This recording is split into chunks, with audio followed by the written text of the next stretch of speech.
winter quarters of mice and voles. The fox cannot see the mice under their white blanket, but he can hear them.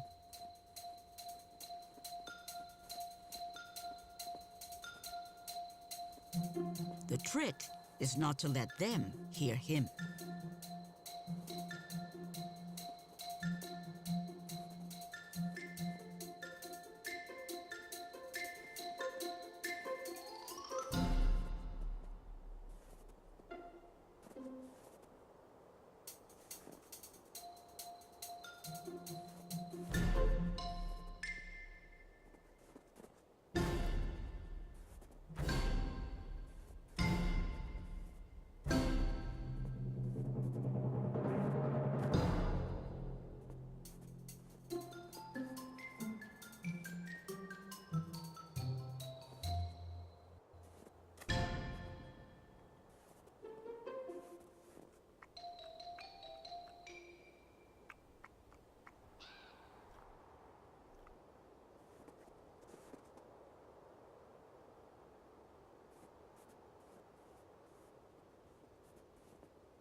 Winter reshapes the landscape by reshaping water.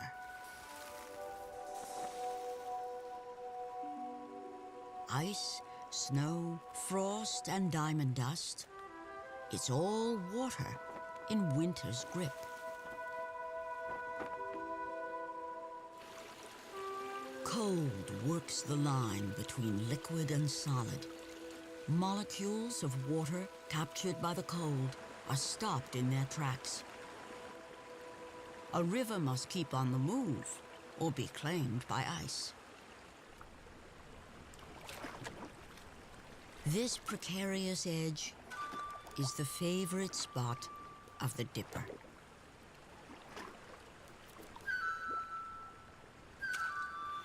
It's a songbird that hunts aquatic insects year-round. Insulated with special down, it dives in and out, all the while looking dry and comfortable. Standing in bare little feet on the ice, it never seems to notice the cold.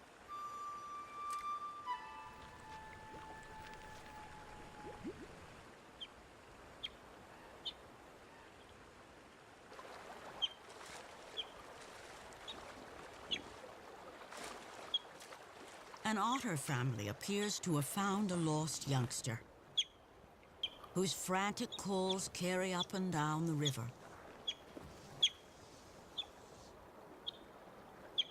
Somehow he's been injured and is favoring his left front foot.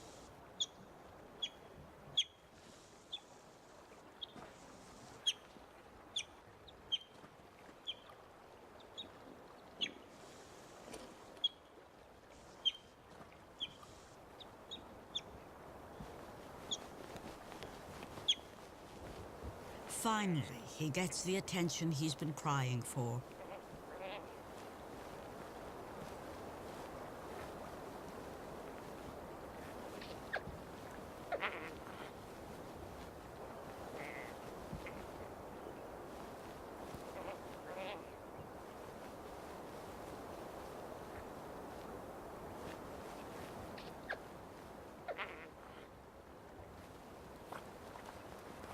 The family soon heads off again, but the youngster doesn't follow.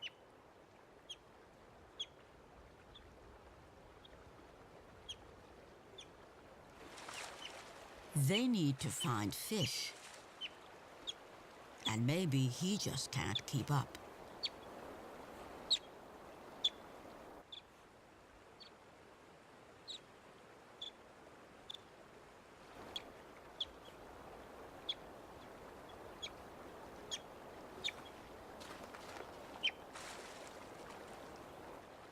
When he finally enters the river, he heads in the wrong direction, swimming farther and farther from his family.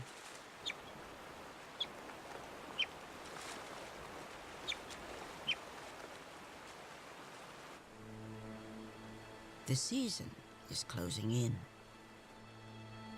Water slows down into ice. As the ice forms, it expands. And as it expands, it cracks.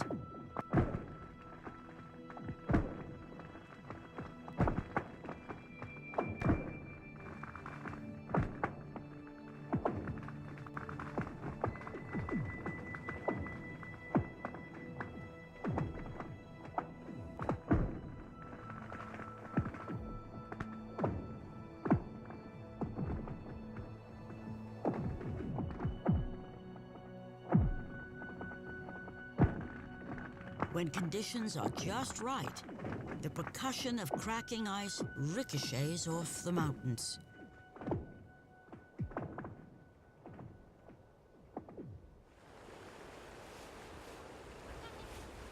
To the challenge of ice and cold, add another: wind.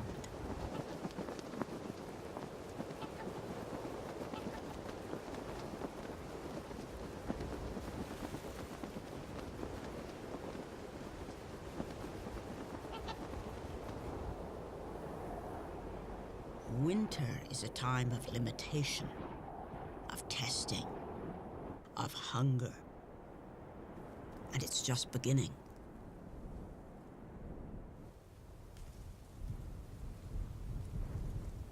Elk nibble the last dry twigs, but there is little nourishment.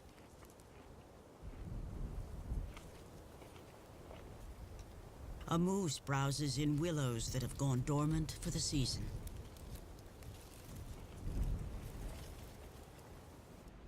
Bison retreat to the warmest spots in Yellowstone, close by the thermals. Heat rising up through the ground keeps the snow cover thin, but there is little to eat. Everyone's task now is simply to endure.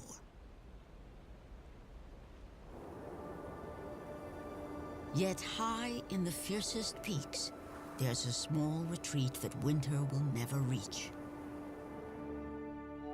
The den of a grizzly bear. The bear is not asleep. Since November, she's been in a state of hibernation. Her heart beats a third of its normal rate. She breathes less than twice a minute.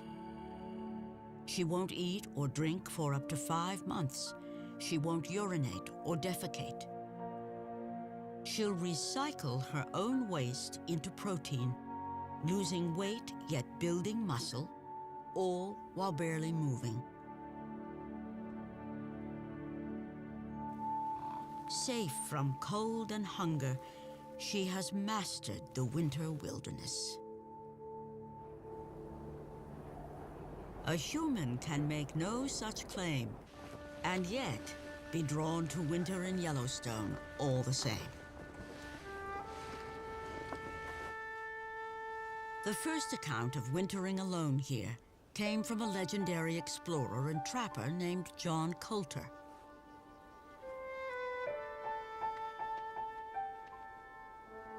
By 1806, he'd become one of the most able members of the Lewis and Clark expedition, as it crossed an uncharted continent to the Pacific.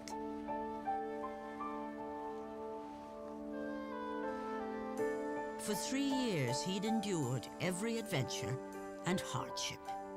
Hunting, starving, meeting new tribes, confronting grizzly bears.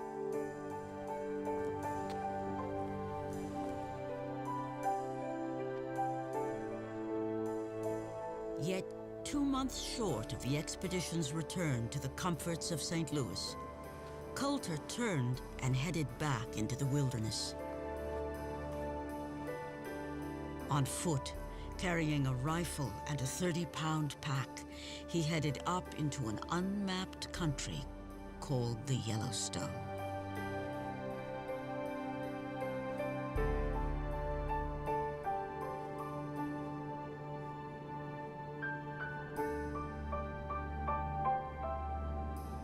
There was no national park back then, no state of Wyoming.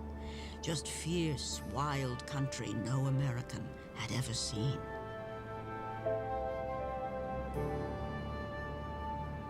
What would John Coulter have witnessed as he reached the rim of Lamar Valley that winter 200 years ago?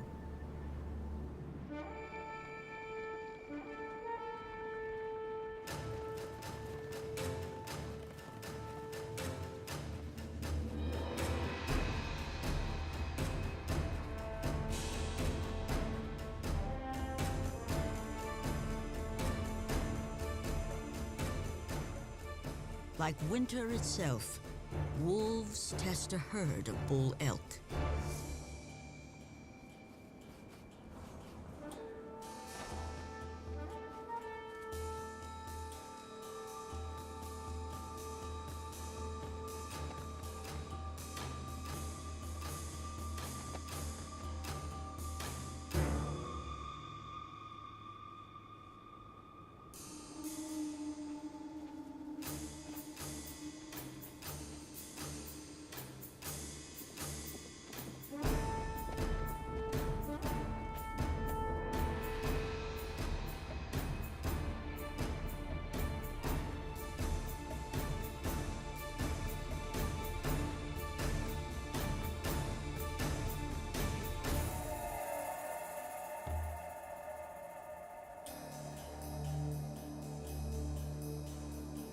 The elk show themselves to be fit, but it's early in the season yet.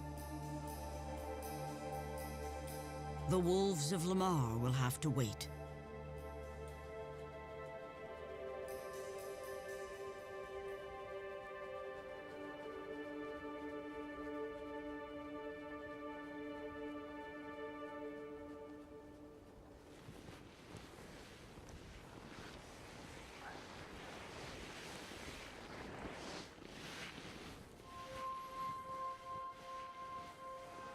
Photographer Tom Murphy is a modern-day adventurer who, like John Coulter, finds it hard to come in from the cold. For 26 years, he's spent part of each winter camping in the backcountry. His book, Silence and Solitude, is a profound account of Yellowstone in winter. The reason I do this is an opportunity to see this country in its wildest and most beautiful time. You know, the cold and the snow drives most people away. The rewards are you see country that nobody else sees.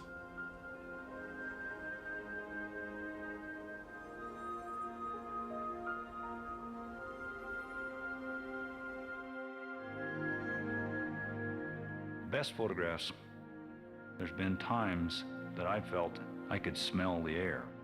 I could smell the trees.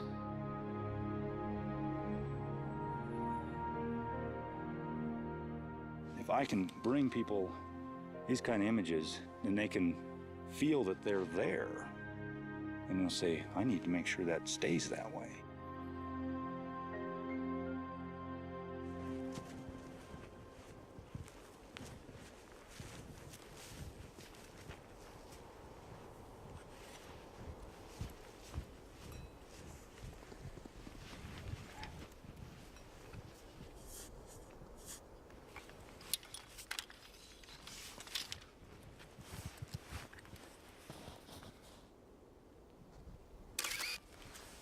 Right here, this early morning light with this fog drifting around from the thermals. What's happening is all this stuff reveals things that aren't normally this prominent. Of course, the sun is coming up fairly quickly, and it's going to change the shadows.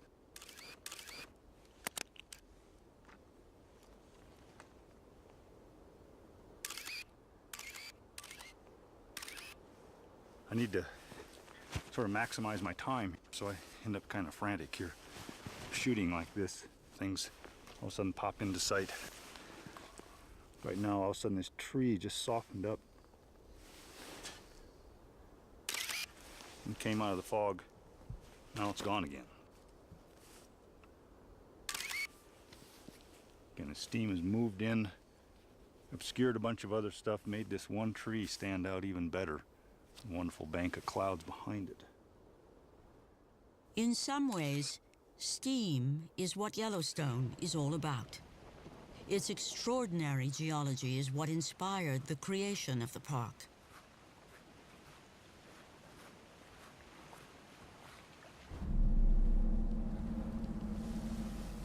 The rarest of all thermal features are geysers, and Yellowstone holds more of them than any place on Earth.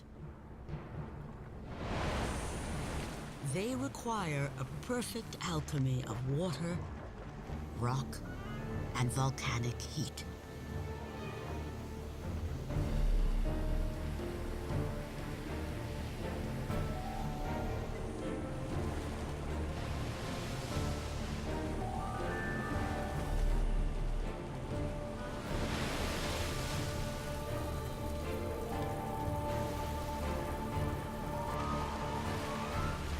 Much of Yellowstone sits inside a giant caldera, the remains of an ancient and colossal volcano. More than 300 geysers erupt here still, as the enormous forces so close to the surface blow off a little steam.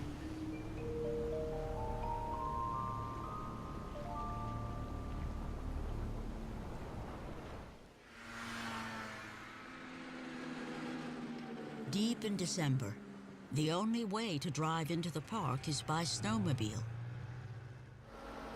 or in antique contraptions called snow coaches. These vehicles have been in service in Yellowstone since the 1950s.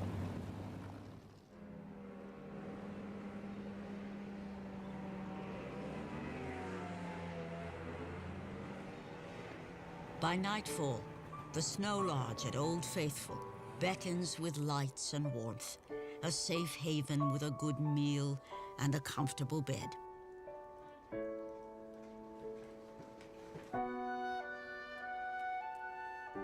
It takes something special to enter Yellowstone completely, in the cold and on your own.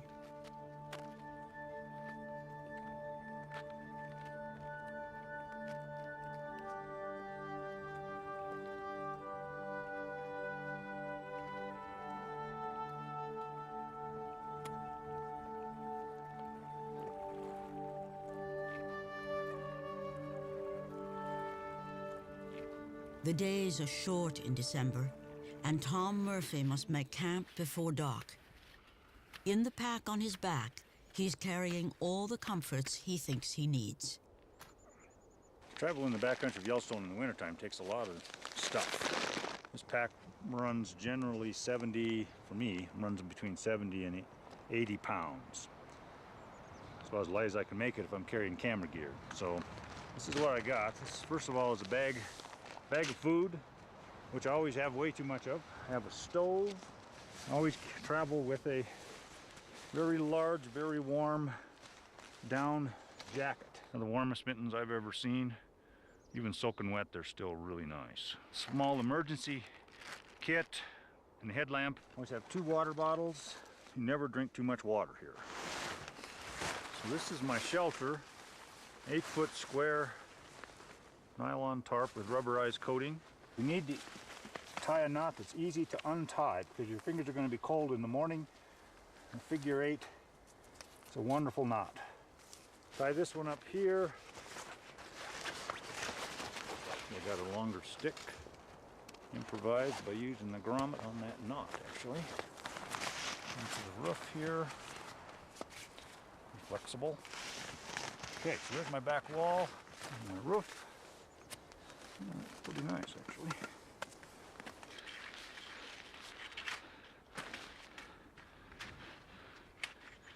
Okay, it's a 3-pound down sleeping bag here, which is theoretically rated to 20 below zero. I'm going to fluff it up here, put it in here as soon as I can so that down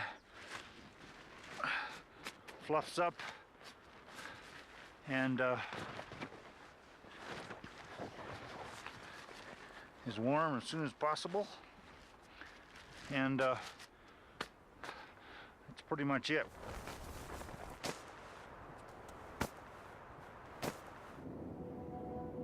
Pretty much it doesn't look like nearly enough. A storm is moving across the mountains.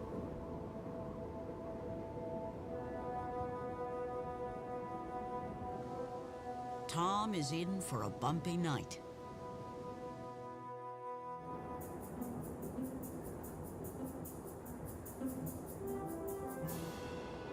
By first light, a ground blizzard is sweeping down Specimen Ridge.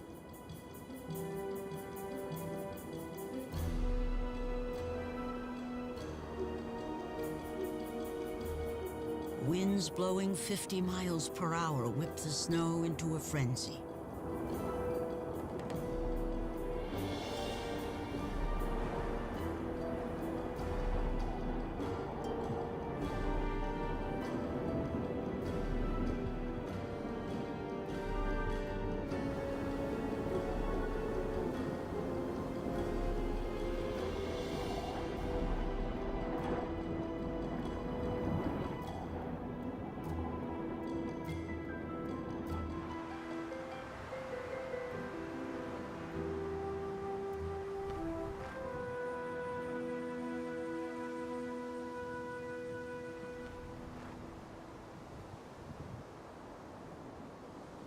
How was the night, Tom?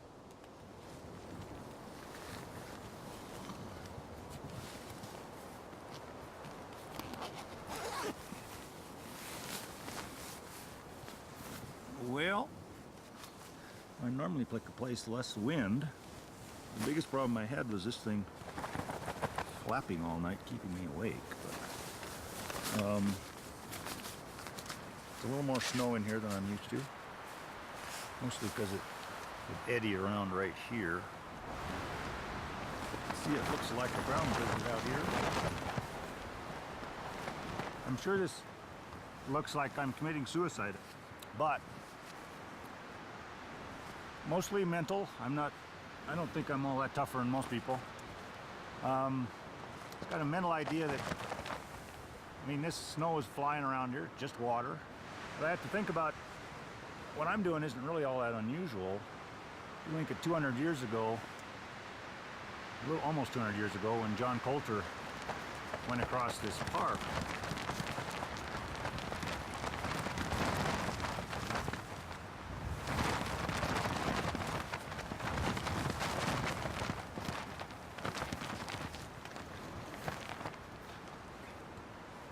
Think about 200 years ago when John Coulter went across this park. He didn't have a down sleeping bag. He probably had a bison robe, which is probably pretty warm. It's definitely waterproof. And there's hair on bison about that thick. So it'd be very, very warm. But he would be lying down in something just like I am. Wind blowing the snow right over him. He probably buried him at night. And you just get up, shake that stuff off, and away you go.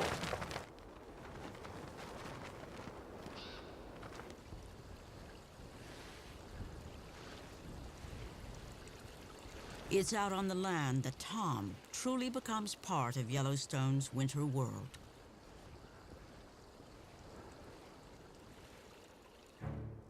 A group of bison are making the steep climb out of Hayden Valley.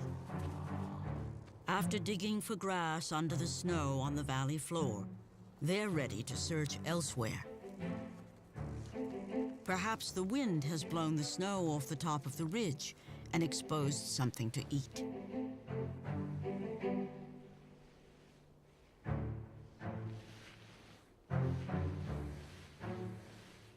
Perhaps not. The lead bison is all but stuck.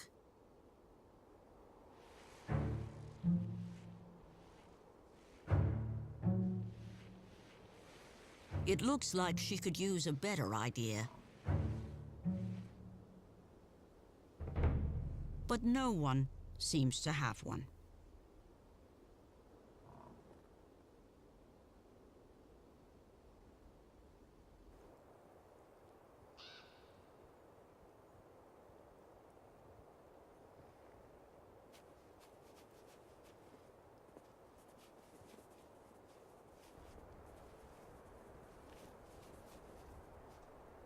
The fox, too, is out hunting for something to eat.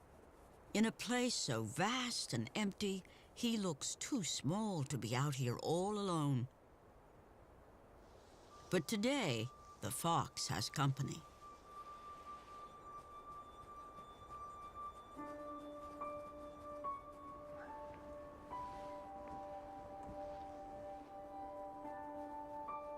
The fox can't seem to believe his eyes and races down to confirm this strange sighting.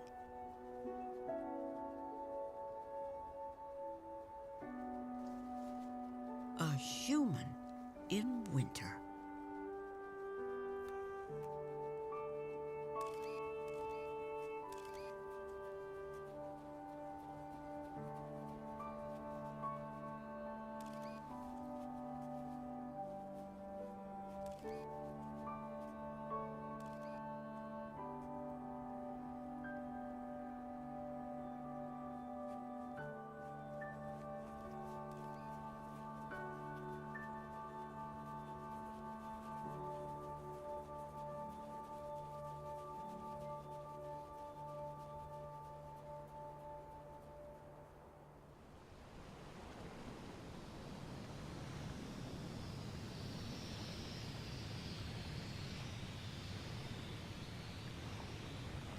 In the Upper Geyser Basin, Old Faithful erupts on schedule.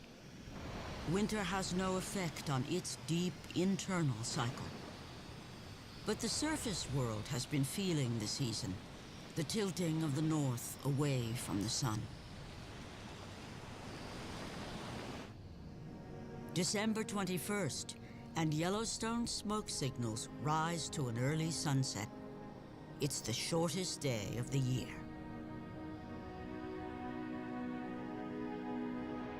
The Earth has reached a turning point in its orbit and appears to pause, while high overhead, a great celestial battle has begun.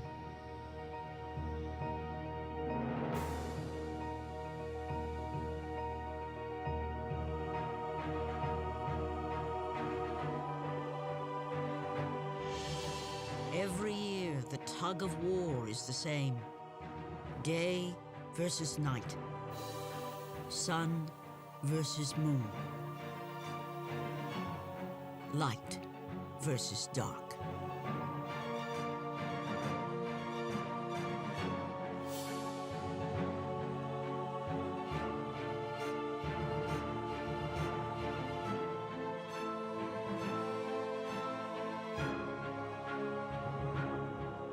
Tonight, darkness will win one last time. Tonight is the winter solstice, the longest night of the year.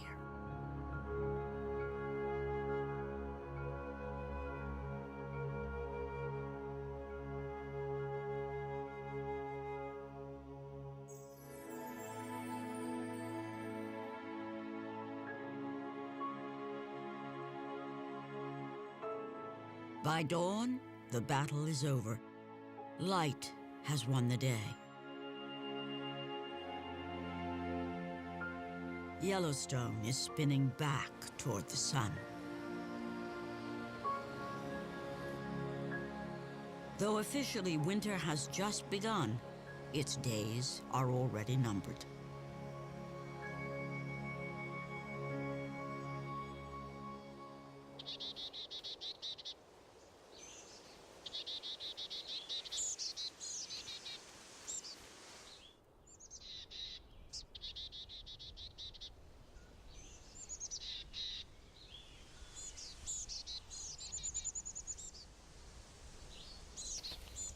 The fox is trying to sleep in, but it's no use. The neighbors are celebrating the dawn.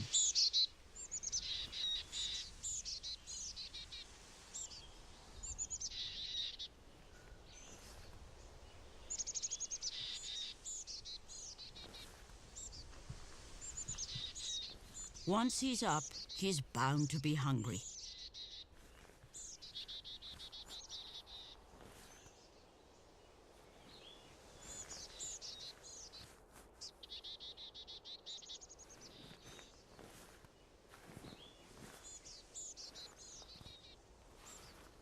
But there's no breakfast hiding under the snow.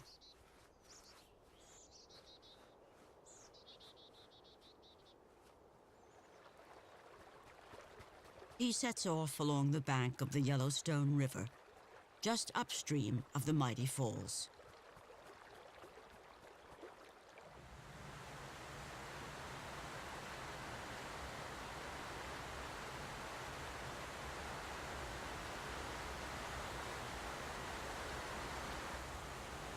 In the shadow of the falls, a lone otter is finishing a fish.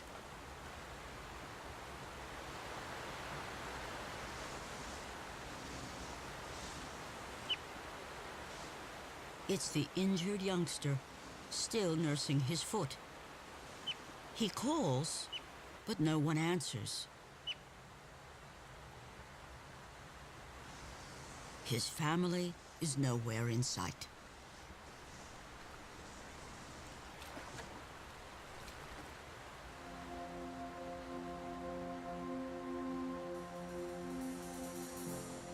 Another small figure has been watching. A coyote has a slim chance of actually taking an otter. His best hope is to scare one into dropping a fish. At this time of year, his finest meals come from someone else's table. No otter, no fish. The coyote must move on.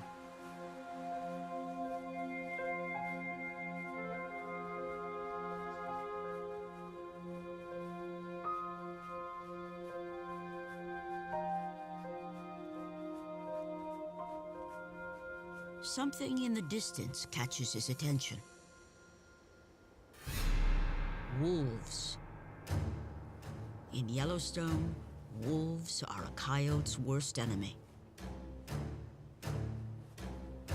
But he's in luck. The wolves are hunting, and if they succeed, there will be a carcass and a feast.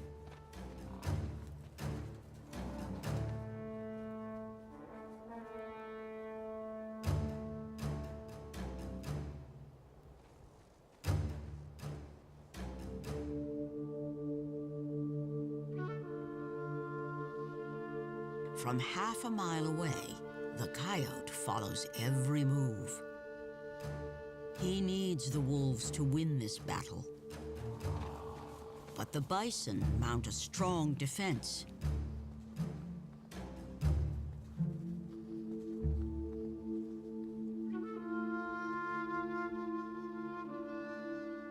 All the coyote can do is watch and wait.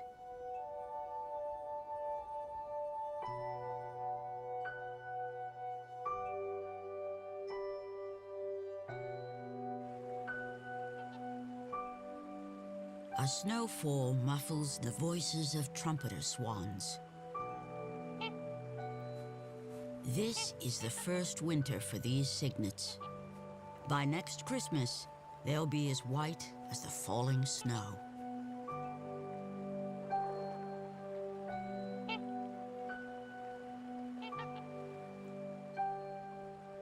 A stillness settles over everything.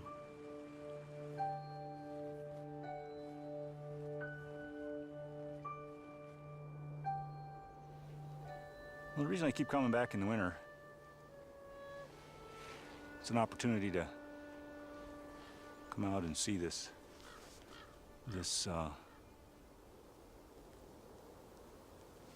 country that's quiet, sort of like a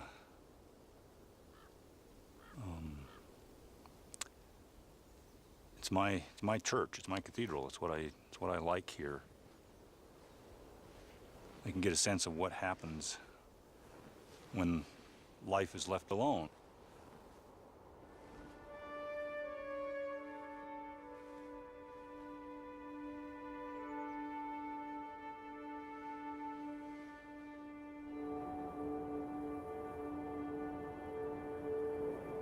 High up in her den, the grizzly is alone. But that's about to change. Deep in hibernation, her body is preparing for one more amazing feat. Last summer, she mated. She entered her den as a mother-to-be. Soon, she will give birth.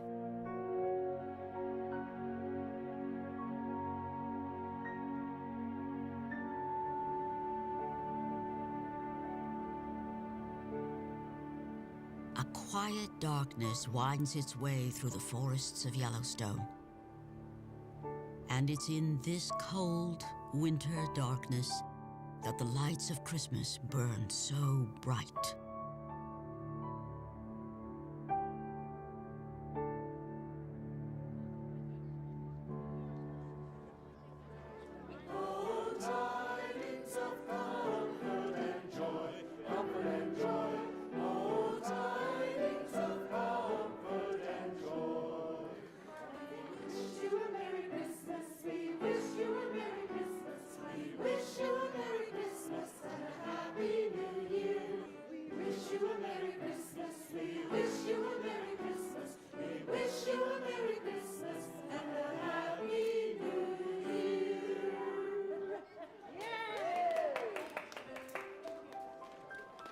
Inside the Snow Lodge, visitors share the magic of Christmas Eve.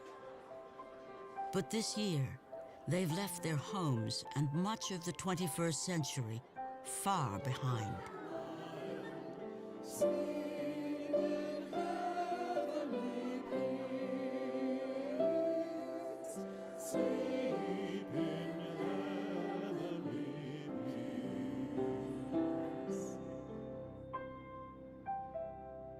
Outside in the night, Yellowstone remains much as it was that first Christmas, some 2,000 years ago.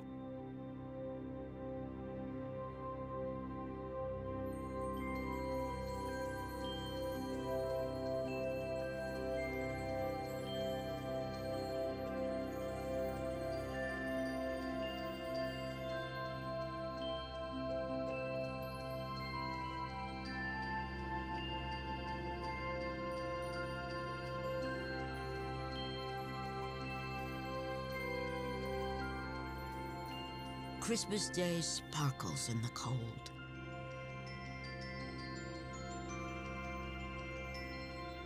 It shines on a once and forever wilderness, a miracle in the modern world.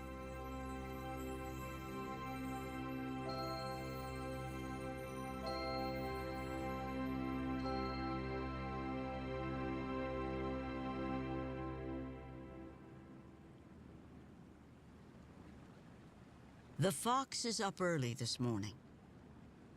A hawk has already been hunting.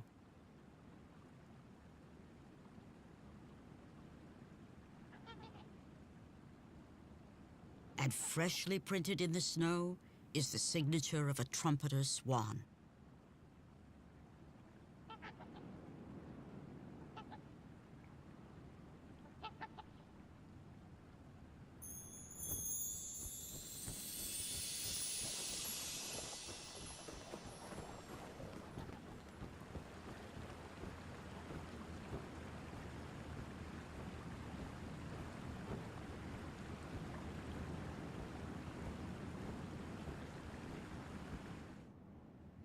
Devoted visitors gather early in Lamar Valley. They're hoping to see wolves on Christmas Day. I'm just really hooked on wolves. I think they're great-looking animals. When you are wolf watching and you're not seeing any wolves, you're seeing bald eagles, golden eagles, peregrine falcons, coyotes, badgers. Everybody else is here, and you always get to see something. Mm-hmm. And if you're not even seeing animals, look how gorgeous it is. You know, just the scenery alone. Here comes an... Hold it. Trips. Something moving We got in. a dog. Hold on, something's coming in.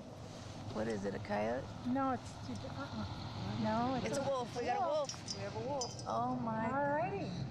All right. Wendy. Well, see, that's what it's all about. that moment. There he is. With the black. Nice.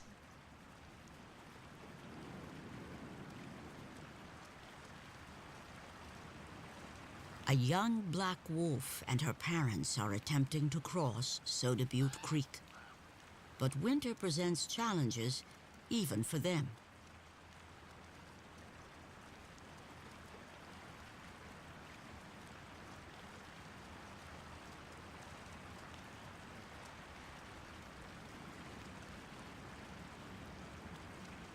They are wise to be cautious.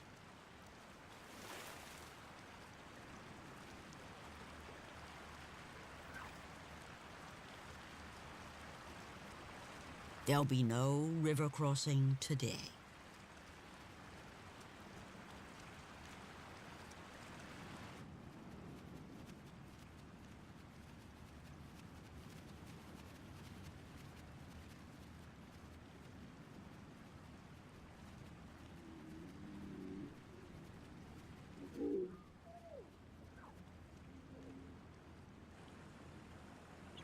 Down along the Yellowstone River, the otter family has come together.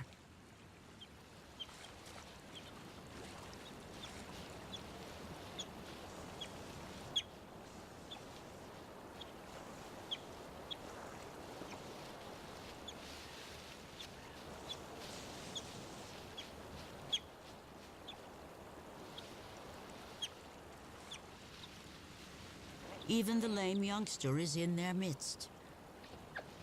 It's a Christmas reunion, and today they have an appreciative audience. They normally stay in families. Quite often we see 3 of them together in this stretch of river, and today's actually been the first time this winter that I've seen 4 at one time.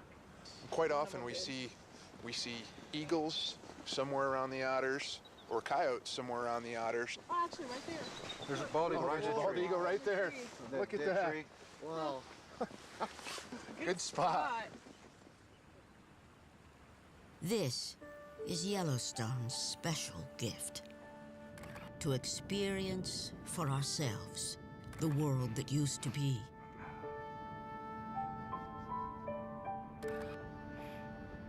To enter the same fierce, wild place John Coulter did 200 years ago. And still find it so alive.